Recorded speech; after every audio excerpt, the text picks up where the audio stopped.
Naintindihan niyo po lahat? Yan. O, taas ang kamay ng, ang gustong magkaroon ng, gusto tawag dito, makatry. Taas ang kamay. Sige po, gusto makatry para malaman, kagad natin malaman at mabilang. Sino gusto makatry? Yan. So, dyan po yung bilihan sa gilid, ha? Ayan. Sabi mo, Diyos ko, kala ko na libre. By the way, ako po si Chris Puntanar. Ang trabaho ko po is yung tinatawag natin na business opportunity, yung pagkakakitaan. Kung paano magkaroon ng extra income. No? Tulad nyo, last 2006, nung na-invite po ako dito. So, 2006, 7, 8, 9, 10, 11, 12. So, 6 years na po ako dito sa kumpanya na to. No po? Kasi baka may nagtanong, Chris, maganda ba yung AIM Global? Ang sasabihin ko po, ako po 6 years na rito. Bakit ko po sinasabi yung 6 years? Kasi kung pangit po ito, baka wala pang 1 year, wala na po ako. Tama po ba? Ayan. So, ganun lang po yun. Kasi magiging bias naman ako kung sasabihin ko sa inyong yung mga, maganda. Siyempre, nandito ako. Tama po ba? Oo. Kahit anong pangit na isang kumpanya, hindi ka tatagal dyan. Tama po ba? O, yan. So, ganun lang siya. So, sa mga first-timer, maganda po ito, especially kung gagawin niya siya, mag-i-start kayo as part-time. Sino po dito yung mga may trabaho? Taas ang kamay. Yan. So, maganda to pang part-time. Kasi ako dati, empleyado rin ako dati, no? Sino nga ulit mga first-time? Taas nga yung kamay, yung first-time. Saan po kayo nag-work? Hindi ka nag-work. Kayo, sir, nag-work din? Saan po kayo nag-work? Sa hotel. Anong klaseng hotel ba yan? Kasi, baka mamaya kung saan ako nagpupunta, makakilala mo ako, di ba? At least, maiwasan ko lang yung hotel na yan. Okay lang malaman kung saan hotel kayo, sir? Nice hotel. Hindi ko talaga... kayo, pumunta kayo dyan, ha? Pero ako, hindi, ha? Anong branch ka, sir? Saan? Sa crossing. Buti na lang, hindi ako nagagawi dyan, no? Malayo sa amin yan. Palakpakan natin si sir, no? Sino nag-invite sa inyo, sir? Wala kayong pasok ngayon? Wala pa. Wala ba kayo nakikita mga may sasakyan doon? Nakalagay, AIM Global? Tandaan nyo, sir, ha? Tapos i-text nyo sa amin, ha? Videohan nyo. So, ako, dati, na-invite din ako. Nung in-invite po ako dito, ang sinabi sa akin, Chris, gusto mo ba ng extra income? Yan yung offer kagad sa akin nung nag-invite sa phone. So, sabi ko naman, wala naman tumatanggi sa extra income. Tama ba? So, parang ang pangit naman sasabihin ko ayoko. Di, syempre, normally, alam niya na yung sagot ko. Oo. Sabi ko, syempre naman, gusto ko ng extra income. Sabi niya sa akin, bigyan mo ako ng time.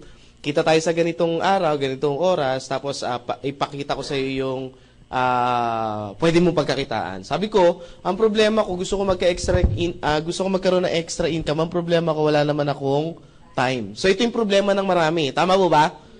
Sabi niya sa akin, Chris, mali yung mindset mo. Sabi sa akin, ganun nung nag-invite. Sabi ko, antipati ko naman to nag-invite na to. Tama ba? Sabi ko sa kanya, bakit naman mali yung mindset ko? Tanong, sabi niya sa akin, ilan taon ka na dyan? Sabi ko, matagal na. Sinabi ko yung taon, kung ilang taon na ako nagtatrabaho. So sabi niya gano'n, yumaman ka na. Hindi. Sige, imagine mo, naubos yung time mo, hindi ka naman yumayaman. Sabi ko, loko to ha. Di ba? Alam mo yung parang, sabi niya gano'n, anong position mo ngayon? Medyo nagyabang na ako kasi maganda-ganda position ko. Sabi ko, manager po ako. Sabi ko sa kanya gano'n, manager ka nga, marami kang pera. Sabi ko, yung kumpanya namin, maraming pera, bakit? Sumagot na ako, napahiya na ako Tama ba? Ayoko lunukin yung pride ko. Tama, mali? Sabi ko gano'n. Sabi niya gano'n, Chris, sabi niya gano'n, ang posisyon, hindi yan maipamamana sa pamilya mo. Sabi niya sa akin, sabi ko, na-realize ko, oo nga, no? Sabi niya, pag ikaw namatay at nagkaanak, hindi pwedeng ipapamana mo yung pagiging manager mo sa anak mo.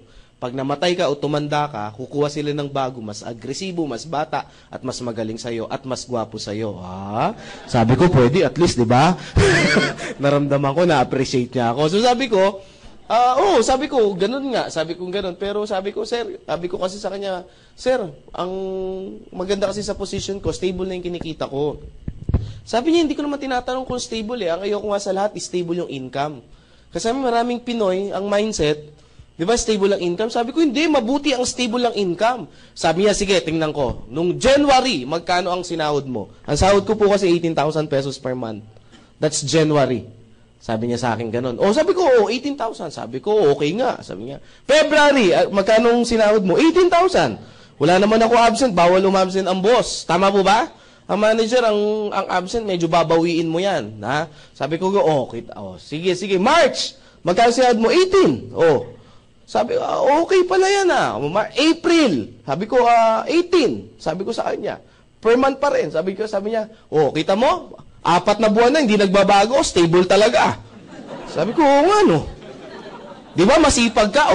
Sabi ko gano'n. Subukan mo magsipag pa ng todo. Doblehin mo yung sipag mo. Sinipagan, sabi ko, nagsipag ka ba nung ganito? Doblehin mo yung sipag mo, April, May. Tama ba, May? Susunod? Doblehin mo yung sipag mo nung April. Magkano sahod mo, Chris? Tinanong niya ako. Siyempre, magbabago pa ba yan? 18. Kita mo, stable talaga?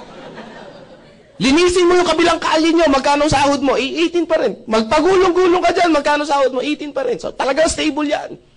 Tanong, yayaman ka, Chris? Yun lang, sabi kong ganon. Kasi ang hinahanap mo, Chris, sabi niya ganon, paano kaya yaman ang hinahanap mo? Stable. Hindi mo naman hinahanap yung kita na magpapaasenso sa'yo. May punto ba siya? Yes. Alam mo, sabi kong ganon sa sarili ko, mukhang kinakain ko na yung sarili ko. Sabi kong ganon. Sabi ko, mukhang inaapi na ako. Sabi kong ganon, wag mo na, sa isip ko, wag mo na ako offense, pupunta na lang ako.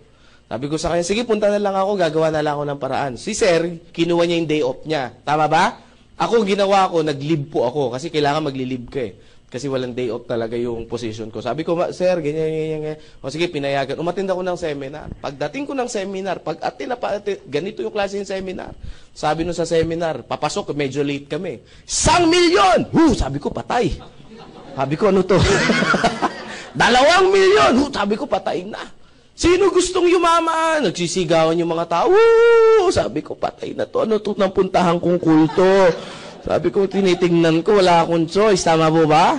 Yung sabi kong gano'n, pinagbigyan ko na, umabsent na ako, wala na akong upo. Pag-upo ko, nagpakilala yung speaker, pinakita yung products, nadismaya po ako. Personally, nadismaya ako. Bakit ako nadismaya? Computer graduate ako, may advantage ako sa computer, tapos ang pinakita food supplement. Tama po ba? Sabi ko, yung mga pampapayat, maputi, sabi ko, Diyos ko, paano ko yayaman? Tama ba? Ilang bilbil ang kailangan kong computein, ilang kili-kiling maiitim, tama ba? Ilang singit na kailangan ko i-check para yumaman ako. Tama po ba? So sabi ko, medyo malabo yata. So meaning, pumasok po ako sa seminar room ng close-minded po ako. Sa madalit salita, pumasok ako, naka-mindset na ako na ayoko yung ginagawa seminar. Tama po ba? Sumunod na speaker, tinawag ulit. Sumunod na speaker, kitaan daw. Dito, pwede kang kumita ng ganito. Pwede kang maging milyonaryo. Sabi ko, Diyos ko, ang sipag ko.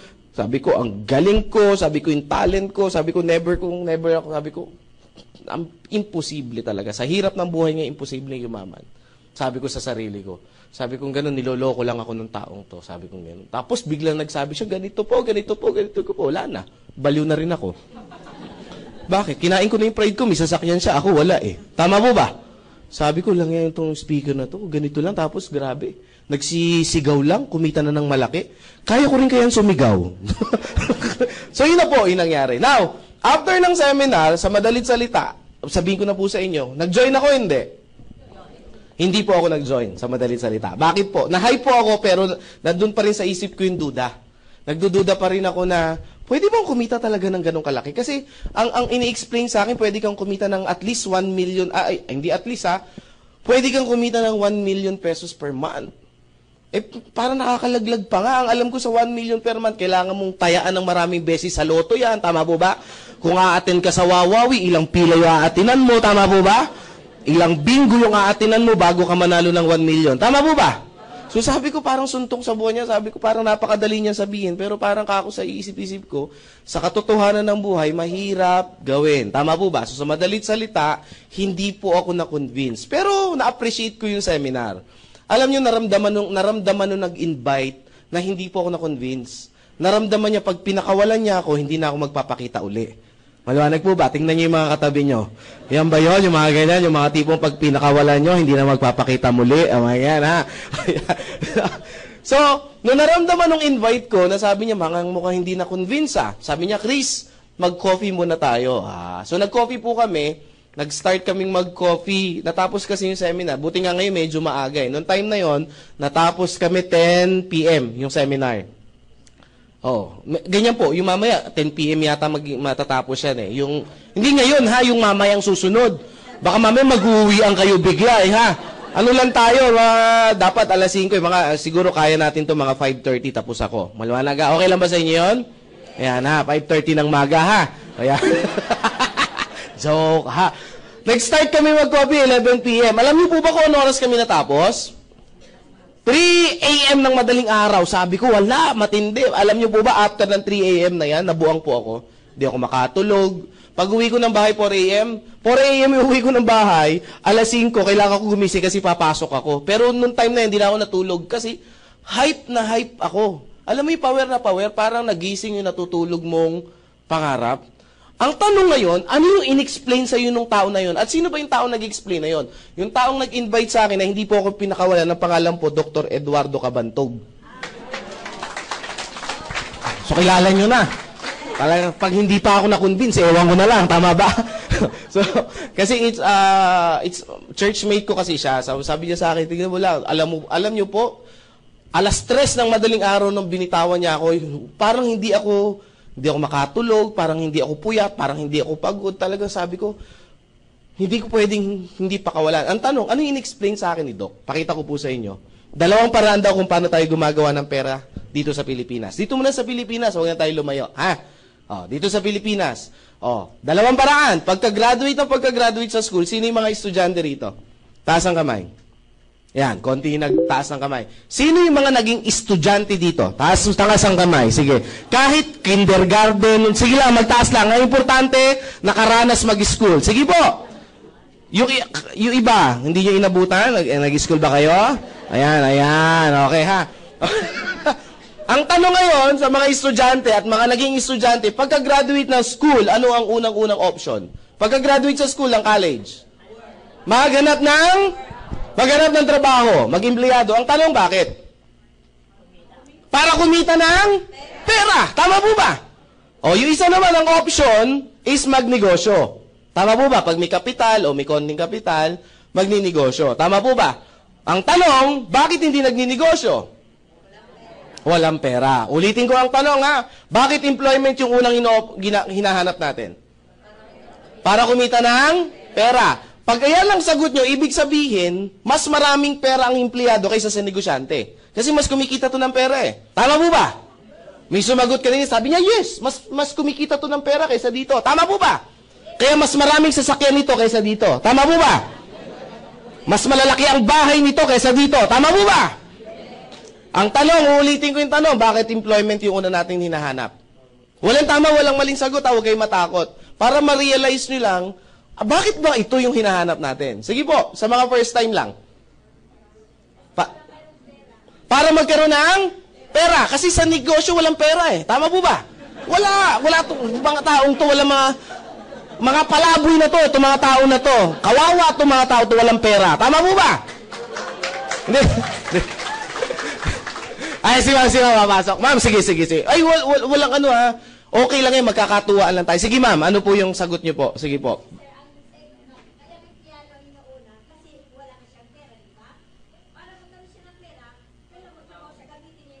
Yan. Palakpakan natin. Yan. Pag sinabi, babalik ako kay ma'am. Ano po name niyo ma'am? Mami, ha? Tita na lang tawag ko sa inyo o ate. Ayan, ha? Ma'am Alice. Ma'am din bumagsak no? O Ma'am Alice, pag sinabi bang negosyo, ano unang kailangan? Si Ma'am Alice lang. Kapital. Yan. Pag sinabing kapital, ano unang kailangan? Pera. Tama po ba? Sagot kayo. Tama po ba? Ano unang kailangan sa kapital? Pera. Mali. Idea po. Pangalawa lang ang pera. Maraming Pinoy, ang akala nila pera ang una. Ano ginagawa ng Pinoy? This is the traditional way na ginagawa ng Pinoy. Papangakuan yung pamilya. Anak, mga asawa. Ba yan, nasasabi ko? Pupunta muna ako ng ibang bansa, magtatrabaho ako at mag-iipon ako ng pera. Tama mali? Kaya binibitawan sa atin eh. Para pag makaipon ako, uwi ako ng Pilipinas, magninegosyo tayo. Tama ba? At magbago ang buhay natin. Tama ba? Nagtrabaho na ilang taon, pag uwi ng Pilipinas, may pera wala. Hindi, karamihan meron. Sabi nga, maliit lang. Hindi ko naman tinanong kung maliit o malaki. Tama ba? Ang sinabi ko, nung umuwi ng Pilipinas, merong dalang pera. Tama po ba? Either 10,000 yan, 20,000 yan, wala tayong pakialam doon. Basta meron siyang inuwing pera. Tama po ba? Pero bibihira yung nag-uuwi ng 10,000 ha. Karamihan meron talagang ipon pag-uwi. Mga minimum yan, may 50,000. Gaya kasi bakit ko alam, mostly ng family ko, mga tsahin ko, mga upper na kamag-anak ko, mga talaga abroad yumaman. No po, ito ngayon yung question. Pag uwi ng Pilipinas, may dalang pera, karamihan po ba nagninegosyo? Ano ginagawa? Bibili ng flat screen, malalaking TV, refrigerator. Tama po ba? Mga bago sa bahay. Tama po ba? Papakain dito, syempre, mayabang galing abroad eh. Tama ba? Mataas ang ere niya. Tama mali? Siyempre galing abroad, bigay dito, bigay dyan, tama po ba? Pag piyesta, pakain ng todo, pag birthday, talagang todo max, tama po ba? Ang mga kamag-anak, pasalubong dito, pasalubong doon, pagtapos ng ilang buwan, kamusta na? Wala na ng pera. Pag wala ng pera, ano uli gagawin? Babalik uli doon, pangangakuan yung pamilya. Ilang beses natin nakita yung ganyang picture eh. Tama po ba? Ang tanong, may pera yun, wala? Meron, tama ba? Ba't hindi nagnegosyo? Alam natin, ito yung unang kailangan. Yes, walang idea. Bakit employment ang una natin pinapasok? Kasi walang idea sa... Yun yung dahilan. Kasi pag pinagsabi natin kapital lang at pera lang, ang tanong, pag ikaw ba nag-empleyado, walang kapital na pera? Marami ako na interview, ang dami ng, di ba? Yung naghahanap pa lang ng trabaho araw-araw, magkano na ang kapital? Pamasahe, pagkain. Tama po ba? Pag natanggap ka, requirements pa. Tama po ba? Sabi, maliit lang yun. Ang negosyo po, alam niyo po bang hindi naman pinagbabasihan kung gaano kalaki yung pera? Bibigyan ko kayo ng konting tip. Merong nagkaroon ng segment ang Balitang K. Alam niyo yung Balitang K? Ang host dyan si Jessica Soho. Tama po ba? Nitignan ko lang kung nanonood kayo. Siyempre si Corina. Meron sumagot, gumanon. Halatang di nanonood. Sabi niya, talaga nakikinig siya, attentive, no? Ang host dyan, si Corina Sanchez. Meron siyang pinicture dyan, isang matanda, naging milyonarya. Pero alam niyo po ba kung saan siya nag-start? Sa 5 piso lang. Sa 5 piso lang siya nag-start mag-business sa halagang 5 piso. Pero after a year and a year, naging milyonarya siya. Ang tanong ngayon, Chris, paano niya nagawa yun? Tama ba? Kasi nagkaroon siya ng idea. Ano negosyo ginawa niya? Yung 5 piso niya, binili niya ng squash. Ano sa Tagalog ng squash? Ayun, kalabasa. So, hinugasan yung kalabasa, hiniwa niya, yung 5 piso ha. Hiniwa niya, tapos kinatkat niya, tapos binenta niya sa kapit. Baka mamaya pumunta kayo walang maiwan kayo na nag-invite sa inyo eh. Tama ba? Ang tanong, pwede ba kayo maging milyonaryo din? Depende sa idea na meron kayo ngayon. Tama po ba? Kasi it's not how, sabi nung mentor ko, ang pagyaman, hindi sa laman ng kanyang bulsa, kundi sa laman ng kanyang pag-iisip. Tama ba? Ang tanong, bakit employment? Chris, gusto niyo malaman yung sagot? The reason why bakit employment, kasi meron din natawag dito na security income. At sa negosyo, walang security income. Ang Pinoy masyadong sigurista. Tama ba? Subukan mo, aling nena, magnegosyo tayo. Ayoko nga, Chris. Bakit? Baka malugi. Sabi ko talagang malulugi. Bakit, Chris? Hindi pa tayo nag-i-start. Usapan pa lang, lugi na. Tama po ba? Hindi mo nga tinanong kung magkano ang kitaan. Tama ba? Kung paano yung paraan. Tama mali. Yan. Bakit dito? Sigurista ang Pinoy eh. Dito walang lugi. Tama ba? Basta natanggap ka, trabaho ka lang araw-araw. Tama ba? Trabaho araw-araw, tatanggap ka ng A15. Tama mali? Trabaho araw-araw, tatanggap ka ng katapusan. Tama ba? Tuwing A15 at katapusan. Tama ba? Trabaho ng trabaho, A15, katapusan. A15, katapusan. 1 taon ka ng A15 katapusan, may nagbabago ba? 5 years ng A15 katapusan, may nagbabago ba? 10 years ng A15 katapusan, may nagbabago ba? May kilala ko, yung tito ko, 30 years nang nasa serbisyo, 15 katapusan, may nagbabago ba? Meron yung edad, hindi nyo lang napapansin. Tama ba? Tama ba? At ito yung dapat natin tanggapin. At habang umaangat ang edad natin, ang opportunity bumababa. Tama ba? Sabi nung iba, hindi totoo yan. Try nyo. 45 years old o 50 years old, kinatanggap pa ba na crew sa Jollibee? Good morning. Huh? Yung nagmamap, oh. Baka pag ikaw yung kumakain, sir, ako na po, naawa ako eh. Baka maawa sa inyo yan, tama ba? Tanong, lumiliit ba ang opportunity pag tumataas yung edad? Yes. May kaibigan nga ako, sabi niya, Chris, wala na akong choice, kailangan ko na pumasok sa negosyo mo. Sabi ko, bakit? 35 na ako, wala nang tatanggap sa trabaho sa akin. Sabi ko,